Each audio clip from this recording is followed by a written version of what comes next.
Welcome dear students. हमारा next topic है radicals and रेडिकेंड्स।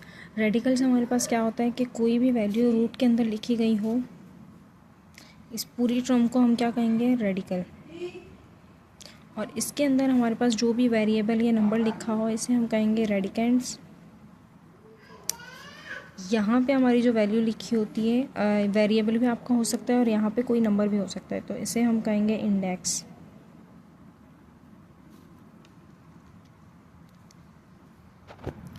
और ये वाली हमारी सिंबल होती है रेडिकल सिंबल। अब इस तरह के हमारे पास रूट के अंदर बहुत सारी वैल्यूज़ आ रही होती हैं, जैसे कि आपका √2, √3, वेरिएबल भी आपका आ सकता है, इसमें कोई भी नंबर वगैरह आपके आ सकते हैं। तो ये हमारे सारी की सारी क्या होती है, रेडिकल सिंबल के साथ यूज़ हो रही होती है और इन्हें हम कहते हैं रेडिकल। अब यहाँ पे हमारे पास इस तरह से कोई भी वैल्यू लिखी हो, तो ये रूट जब हटता है तो यहाँ पे इसकी क्या बन जाती है, 1/2 पावर। यहाँ पे कुछ नहीं होता है, लेकिन इसके इंडेक्स में कुछ नहीं होता, लेकिन हमारे पास जब ये रूट हटता है तो इसकी पावर जो है 1/2 से स्टार्ट होती है। और अगर यहाँ पे 3 लिखा हो तो इसकी पावर क्या बन जाएगी, 1/3। इसी तरह से जो है हमारे पास अगर इंडेक्स n दिया गया हो या फिर कोई वेरिएबल कोई भी नंबर लिखा गया हो, तो वो क्या बन जाएगा, इसकी जैसे ये रूट हटेगा ये इसकी पावर बन जाएगी। तो ये हमारे पास क्या था, रेडिकल एंड रेडिकेंड्स। अब इसकी कुछ प्रॉपर्टीज़ हैं, इसकी प्रॉपर्टीज़ देख लेते हैं। सबसे पहली प्रॉपर्टीज़ है कि अगर हमारे दो वेरिएबल या नंबर मल्टीप्लाई हो रहे हो लेकिन उनका इंडेक्स क्या हो, एक ही हो, तो इसको हम क्या कर सकते हैं, ईजिली सेपरेट कर सकते हैं। सेकंड प्रॉपर्टी इसकी है कि अगर हमारे पास इंडेक्स सेम हो लेकिन दो वेरिएबल या नंबर डिवाइड हो रहे हो, तो इसको भी हम क्या कर सकते हैं, ईजिली यहाँ पे इंडेक्स लिख के सेपरेट कर सकते हैं।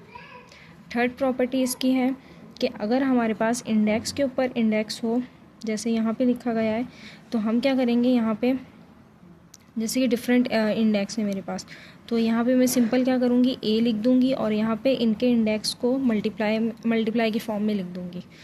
तो इसकी फोर्थ प्रॉपर्टी है हमारे पास कि अगर मेरे पास यहाँ पे कोई वेरिएबल हो, इसकी पावर और इंडेक्स हमारे पास सेम हो, तो यहाँ पे क्या होगा, n×1/n। तो ये कैंसिल आउट हो गया, हमारे पास क्या बन जाएगी, इसी की पावर बन जाएगी। जैसे कि आप लोग के पास जो है लिखा है 2 का स्क्वायर, यहाँ पे कुछ नहीं है, ये जैसे ही यहाँ पे हटेगा तो इसकी पावर क्या बन जाएगी, 2 × 1/2। ये जो रूट हटा है इसकी पावर यहाँ पे आ गई, तो ये कैंसिल आउट हो गया, इसकी वैल्यू क्या बन जाएगी, 2। तो ये हमारी क्या थी, radicals and radicands. Next topic है हमारा laws of exponent. Laws of exponent क्या होता है, in exponential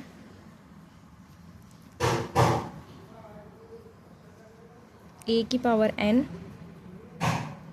real as a to nth power. यहाँ पे हम इसको कैसे पढ़ेंगे, हमारे a कोई सा भी रियल नंबर हो सकता है, आपकी रियल वैल्यू हो सकती है जिसकी पावर क्या है, हमारे पास n है। तो ये हमारे पास हम लोग इसको पावर भी कह सकते हैं और एक्सपोनेंशियल फॉर्म भी हम कह सकते हैं इसे, जिसमें हमारे पास जो है ये वाली चीज़ जो होती है इसको हम बेस कहते हैं, और यहाँ पे जो वैल्यू है और यहाँ पे हमारी जो वैल्यू लिखी होती है इसको हम कहते हैं पावर। बेस और पावर, इसकी कुछ प्रॉपर्टीज़ हैं। अब इसकी प्रॉपर्टीज़ देख लें। हमारे पास लॉज ऑफ एक्सपोनेंट की कौन कौन सी प्रॉपर्टीज़ हैं। नंबर 1 है हमारे पास, अगर हमारे पास बेसिस सेम हो, ये हमारे पास क्या थे, बेसिस सेम हो, पावर डिफरेंट हो और दोनों क्या हो रहे हो, मल्टीप्लाई हो रहे हो, तो इसकी क्या होंगी, बेसिस सेम, पावर क्या हो जाएंगी, इसकी ऐड हो जाएंगी। सेकेंड प्रॉपर्टी इसकी है कि अगर हमारे पास पावर के ऊपर पावर हो तो सिंपल हमारे पास क्या हो जाएगा, ये दोनों मल्टीप्लाई हो जाएंगे। थर्ड प्रॉपर्टी, अगर हमारे पास बेस सेम हो लेकिन इसकी पावर क्या डिफरेंट हो और ये डिवाइड हो रहे हो तो यहाँ पे हम क्या लिखेंगे, m⁴n। यहाँ पे अब दोनों बेस सेम थे, इसीलिए हमने क्या किया, इसको डिनोमिनेटर से न्यूमरेटर में ले गए, तो इसकी पावर पॉजिटिव से नेगेटिव में चली गई। लेकिन अगर हमारे पास यहाँ पे इस तरह हो b⁴n, तो यहाँ पे क्या होगा, a⁴n डॉट b⁴n। तो ये बेसिस सेम नहीं है, तो हम लोग इसको सेपरेट करके इस तरह से लिखेंगे। फोर्थ प्रॉपर्टी इसकी है कि अगर हमारे पास बेस की पावर नेगेटिव हो तो उसे हम सिंपल क्या करेंगे, न्यूमरेटर से डिनोमिनेटर में ले जाएंगे, लेकिन इसमें कंडीशन क्या होगी, a हमारे पास 0 के इक्वल नहीं होगा। लेकिन अगर यहाँ पे a 0 हो गया तो यहाँ पे क्या हो जाएगा, 0, तो ये अनडिफाइंड वैल्यू बन जाएगी हमारे पास। फिफ्थ प्रॉपर्टी है इसकी है कि हम अगर हमारे पास पावर के ऊपर, अब यहाँ पे हमारे पास पावर के ऊपर पावर है लेकिन ये क्या है n+1 लिखा है, तो इससे हम क्या करेंगे, सिंपल पावर को पावर से मल्टीप्लाई करेंगे, m into n dot a की पावर m।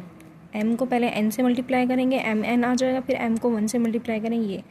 अब सिंपल आपको इस अगेन जो है अगर आप बेसिस सेम पावर ऐड करेंगे तो हमारे पास दोबारा क्या बन जाएगा, mn प्लस n।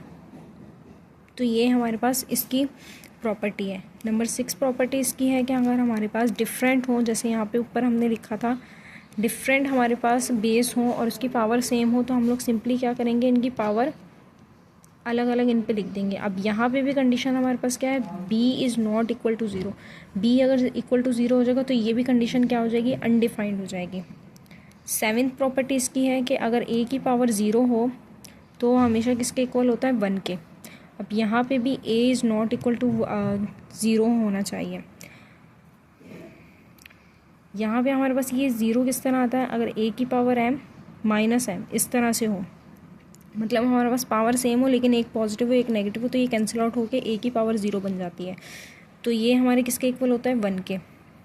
यहाँ पे a is not equal to 0 इसलिए लिखा गया है कि अगर 0 की पावर 0 होगी तो वो भी हमारे पास अनडिफाइंड हो जाएगा।